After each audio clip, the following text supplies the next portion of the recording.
मेरी प्यार भरी नमस्कार। आज हम फिर प्रस्तुत हुए हैं आपके समक्ष। आज जो हमारा विषय है जिस पे हम चर्चा करेंगे वो है इतिहास।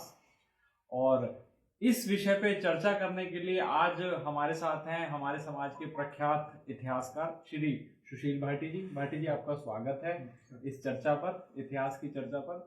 सुशील भाटी जी असिस्टेंट प्रोफेसर के पद पर कार्यरत हैं डिपार्टमेंट ऑफ हिस्ट्री में, government degree college Pauri Garhwal में।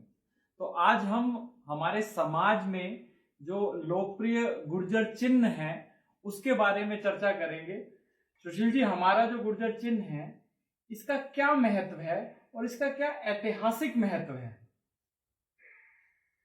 देखिए, जो आजकल गुर्जर चिन्ह के रूप में प्रचलित है समाज में, वो वास्तव में जो कुषाण वंश के सम्राट कनिष्क थे जी, उनका ये शाही तमगा है और उनका राजसी चिन्ह है ये। और मुख्यतः हम कह सकते हैं कि ये एक शैव चिन्ह है।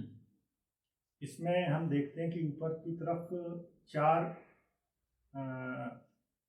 चतुर्शूल, चार जो है कांटे के आकार की रेखाएं हैं जी, और नीचे एक खुला गोला है जी, क्योंकि इसमें चार कांटे की तरह की रेखाएं हैं ऊपर, इसलिए इसको जो है चतुर्शूल तमगा भी कहते हैं। बिल्कुल, क्वाड्रेंट भी हम इसको बोलते हैं। और ये एक जो सम्राट कनिष्क है उनका ये राजसी चिन्ह है और ये उनके सिक्कों पर पाया जाता है जो सिक्के चलाए जी। और इसके साथ ही जो उनकी राजसी मोहर है उस राजसी मोहर में भी इस चिन्ह का प्रयोग किया जाता था।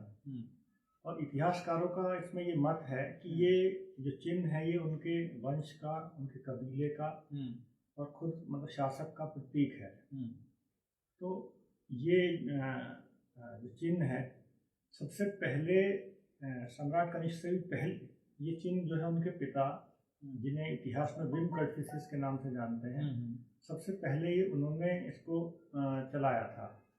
तो उन्होंने ही जो विम कड़फिसिस थे उन्होंने ही भारत में पहली बार जो है सोने के सिक्के चलाए जो कि पूरे एशिया महाद्वीप में किसी भी शासक के द्वारा, किसी भी वंश के द्वारा चलाए गए पहले सोने के सिक्के थे। तो पहला इनिशिएटिव था इतिहास के पन्नों में, अगर देखा जाए किसी ने भी ये सिक्के चलाए थे। बिल्कुल, सोने के सिक्के। और ये भारत के लिए बड़े गर्व की बात है कि उनके किसी शासक ने सोने के सिक्के चलाए उस समय।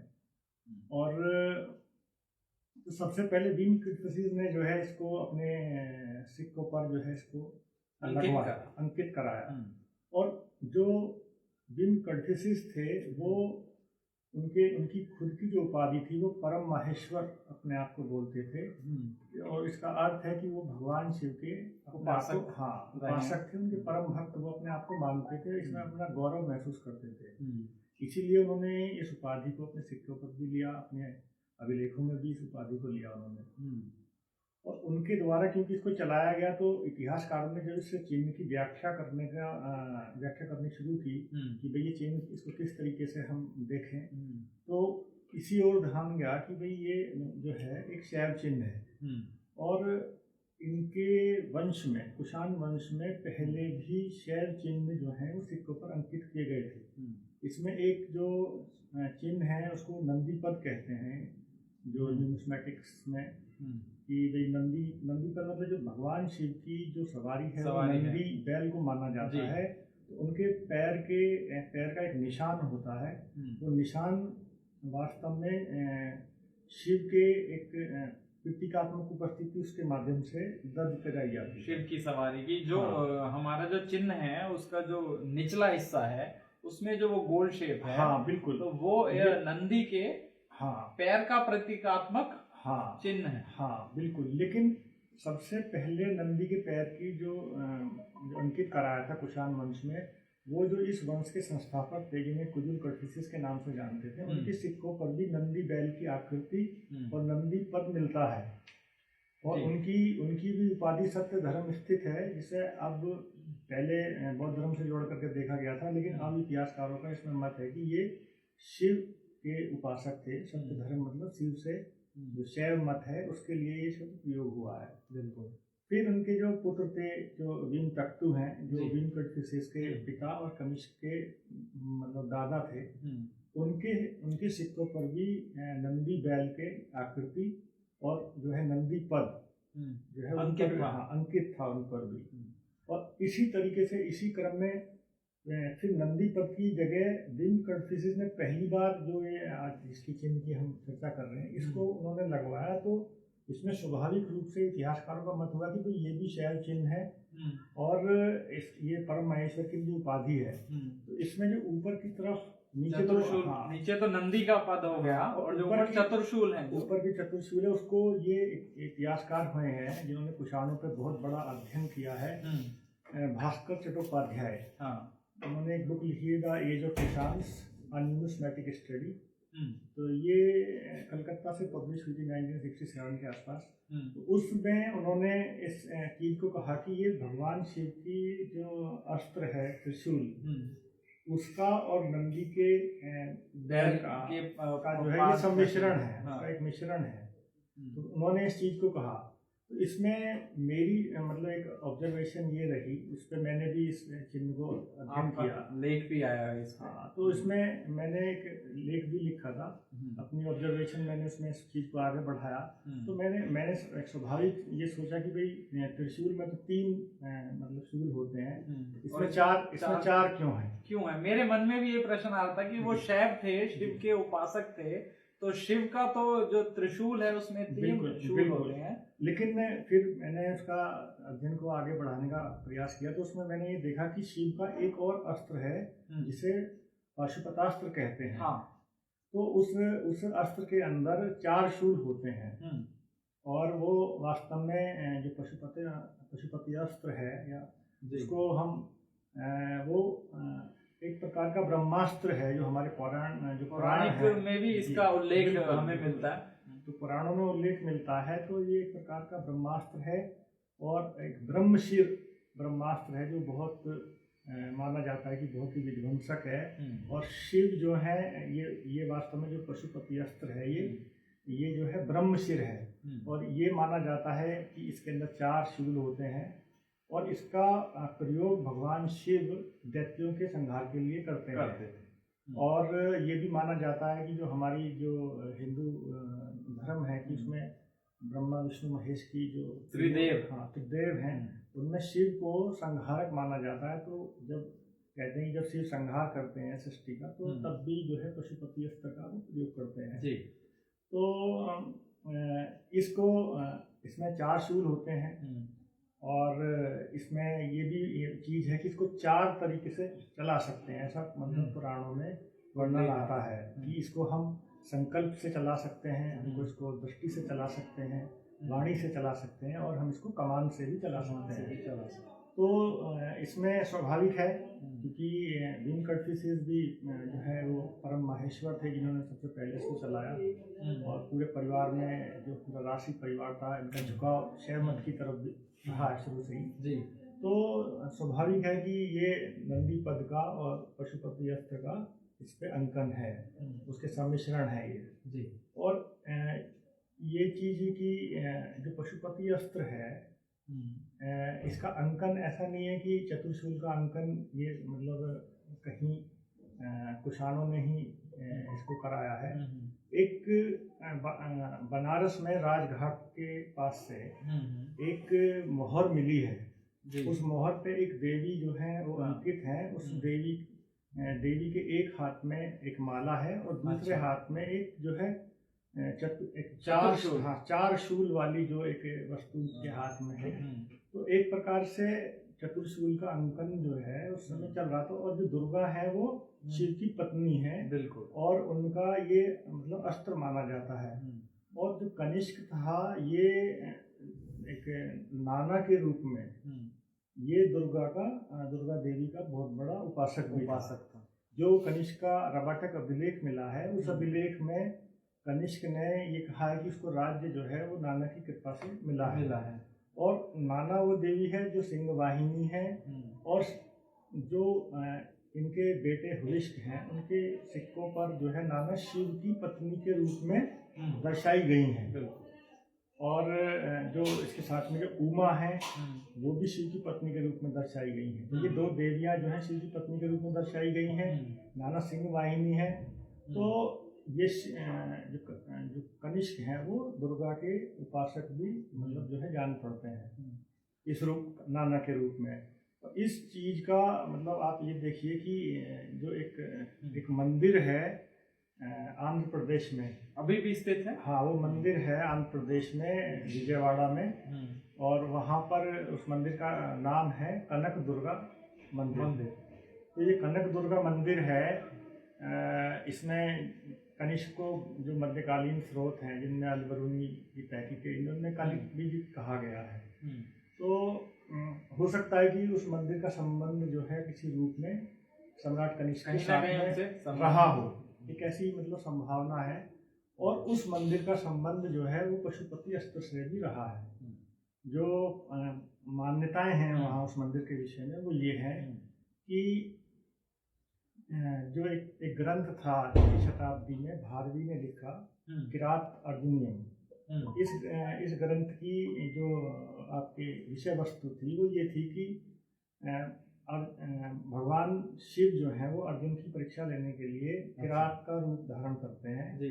और फिर उनके बीच में एक युद्ध होता है। उस युद्ध में अर्जुन की वीरता से प्रभावित होकर के भगवान शिव जो है उसको पशुपतियास्त्र जो है पुरस्कार के रूप में देते हैं कि भविष्य में ये आपके काम आएगा।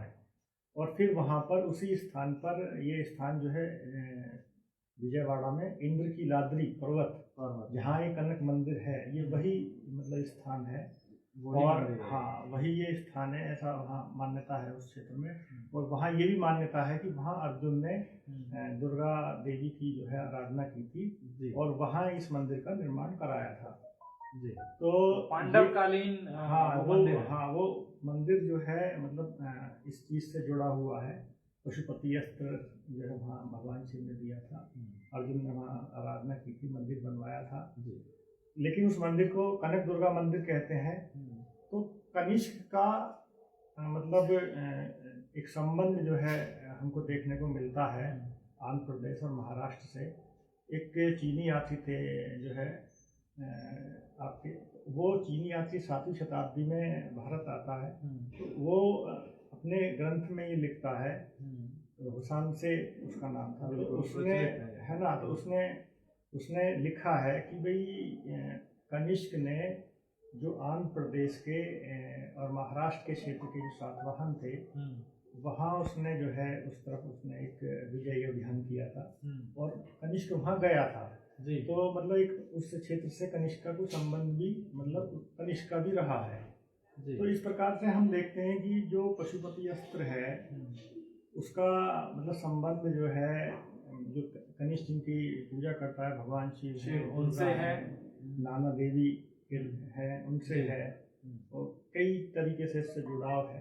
तो मूलतः जो एक सम्राट कनिष्क का जो शाही निशान है जैसे त्रिशूल तमगा है, उनका राष्ट्रीय चिन्ह है, उनके वंश और कबीले का वो प्रतीक है, वो वास्तव में एक जो है एक शैल चिन्ह है जो कि पूर्व में उसके जो पूर्वज इस्तेमाल करते रहे सिक्कों में, उसी कड़ी में वो है जी।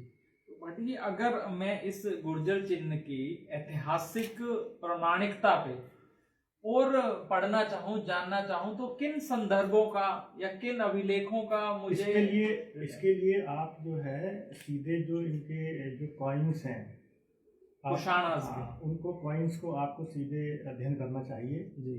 किसी भी सोर्स में जो महत्वपूर्ण ये होता है कि आप डायरेक्ट वो सोर्स देखें। तो उनकी प्रामाणिकता का क्या आधार रखें हम? मान लीजिए मैं हिस्ट्री इतिहास का छात्र नहीं रहा और एक मेरा सीधा सरल सा स्वभाव है कि गुर्जर जो चिन्ह है अगर इसकी प्रामाणिकता पर मैं इसके ऐतिहासिक महत्व पे और अधिक जानकारी चाहता हूँ तो किन संदर्भों को मैं देखूं? जी बिल्कुल, जो कुषाणों के ऊपर बहुत सारी न्यूमिस्मेटिक स्टडीज हुई हैं जी और एपिग्राफिकल स्टडीज हुई हैं।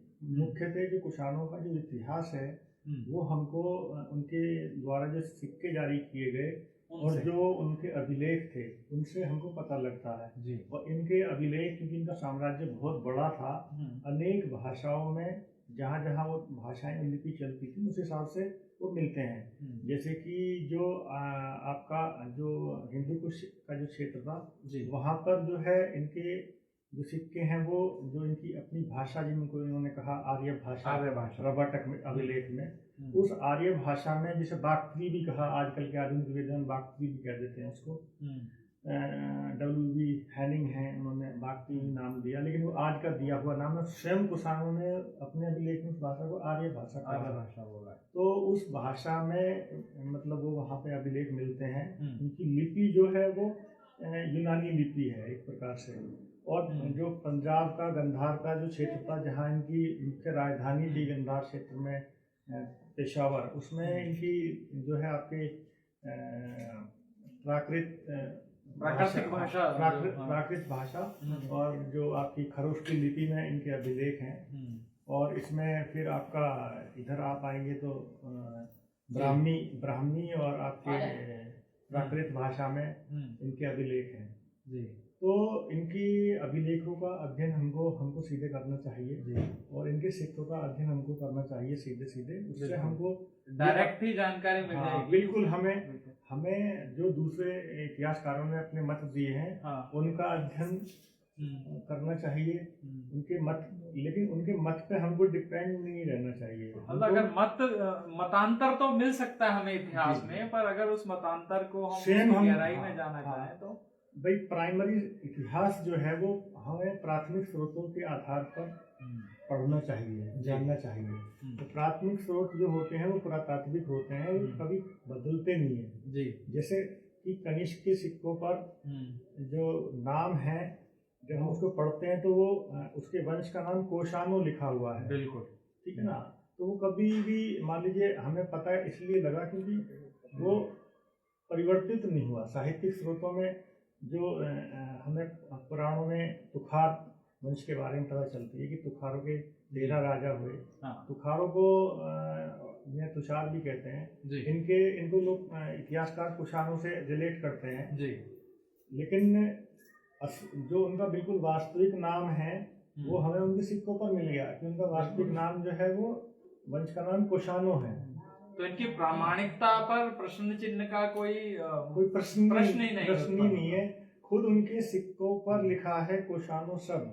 और कोशानो जो है जो आजकल जो ब्रज का जो डायलेक्ट है, मेवाती जो डायलेक्ट है, गुजरी जो डायलेक्ट है आज के बिल्कुल इस डायलेक्ट में यदि आप कुशान जो बोलेंगे तो वो कुशाना ही बोला जाएगा, क्योंकि उसमें ओ की मात्रा की मतलब बाहुल्यता है। और ये इनकी जो भाषा में अगर आप अध्ययन करेंगे, और इन डायलेक्ट में भी ओ की मात्रा की बहुलता पाई जाती है, बहुत ज्यादा पाई जाती है। उसकी वजह ये है कि मथुरा जो है वो कुषाणों की राजधानी रही थी, लंबे समय तक रही। और जब इनका पश्चिमोत्तर भारत में इनका साम्राज्य सिमट गया ईरानी आक्रमण के कारण, तो मथुरा में इनकी लंबे समय तक राजधानी रही। और मथुरा की जो भाषा है वो ब्रज भाषा है, ब्रज उसका एक्सेंट है मेनली। तो ये ब्रज को मतलब प्रभावित हुई है इनकी जो आर्य भाषा थी, जिसको अपनी भाषा कहा। और उसी से लगा हुआ क्षेत्र जो है वो मेवाती क्षेत्र है। और मेवाती में और जो गुजरी जो आज की डायलेक्ट है जो जम्मू कश्मीर में और दूसरे क्षेत्रों में पहाड़ी क्षेत्रों में आज भी जो कबायली गुजर बोलते हैं, उस भाषा से ये इसकी बहुत ज्यादा मेल खाती है, बहुत ज्यादा समानताएं हैं। तो उस अगर हम देखते हैं तो आज भी जो गुर्जर्स हैं वो जो है वो जो कसाना गोत्र है उसको कसानो ही बोलते हैं। तो उसमें आज भी ये आपको चीज मिलेगी। तो सिक्कों पर स्पष्ट रूप से लिखा है उनके वंश का नाम। तो उसको कभी भी आप मतलब जो है कभी भी इसकी प्रामाणिकता हम पढ़ सकते हैं, लिख सकते हैं। और एक इसका इतिहास, क्योंकि जो साहित्यिक स्रोत हैं उनको इतिहासकार इसलिए कम तरजीह देते हैं। हालांकि जब कोई स्रोत नहीं होता तो हम उसको मतलब ले करके चलते हैं, क्योंकि साहित्य जो लिखा जाता है वो व्यक्ति की जो अपनी जो उसकी पहचान होती है, वो जो उसकी एथनिक आइडेंटिटी होती है, जो उसकी अपनी सोशल बैकग्राउंड होती है किसी भी व्यक्ति की, उसका लेखन हमेशा उससे प्रभावित हो जाता है। तो इसलिए किसी भी, जैसे कि मान लीजिए सम्राट अशोक की हम बात करें, तो अशोक के लिए जो पुराण हैं उनके अंदर उन्हें वृषल या शूद्र कहा गया। और जो बौद्ध साहित्य है, क्योंकि हाँ। वो कहते हैं कि बौद्धों का समर्थन उन्होंने किया, तो वो उनको क्षत्रिय कहते हैं। तो जब ये मतांतर आए, कोई भी इतिहास के शोधकर्ता या एक आम आदमी जब इतिहास पढ़े और उसे जब दो मत आए और वो कंफ्यूजन जोन में आए, तो ये कंफ्यूजन जोन मिटाने के लिए आपकी सलाह ये है कि हम इन प्रमाणिक संदर्भों को बिल्कुल, जो पुरातात्विक जो स्रोत हैं जिसमें आपके सिक्के आते हैं, अभिलेख आते हैं, उस समय की कोई कलाकृति है, उस समय के जो भवन है, उनके भग्नावशेष हैं, उस समय की कोई भी चीज, जो मटेरियल चीज जो आज उपलब्ध हो, किसी भी रूप में उपलब्ध है, वो मतलब अधिक वो ज्यादा प्रमाणिक सिद्ध हो, बिल्कुल प्रमाणिक जानकारी है उसकी, जो कभी किसी भी रूप में परिवर्तित होने की संभावना उसकी कम है। दूसरा, हम जो उस समय का साहित्य लिखा गया उसको हम लेते हैं, लेकिन उसमें मतलब रिस्क वही है कि लिखने वाला जो व्यक्ति है उसका अपना जो व्यक्तिगत, बिल्कुल जो उसका अपना पॉइंट ऑफ व्यू है वो उसमें आएगा उसका अपना दृष्टिकोण। बहुत सरल शब्दों में आपने ये जो गुर्जर चिन्ह के ऐतिहासिक प्रमाणिकता पे आपने हमें जो प्रकाश डाला, उसके लिए बहुत बहुत धन्यवाद भाटी जी। और ऐसे ही हम आपसे रूबरू होते रहेंगे एक नए प्रश्न के साथ, जो हमारे गौरवशाली इतिहास के बारे में और उस पर प्रकाश डालेगा। तो आपने अपना कीमती समय निकाला और हमारे प्रश्न का उत्तर दिया, उसके लिए पूरे परिवार की तरफ से मैं पुनः आपका धन्यवाद करना चाहता हूँ।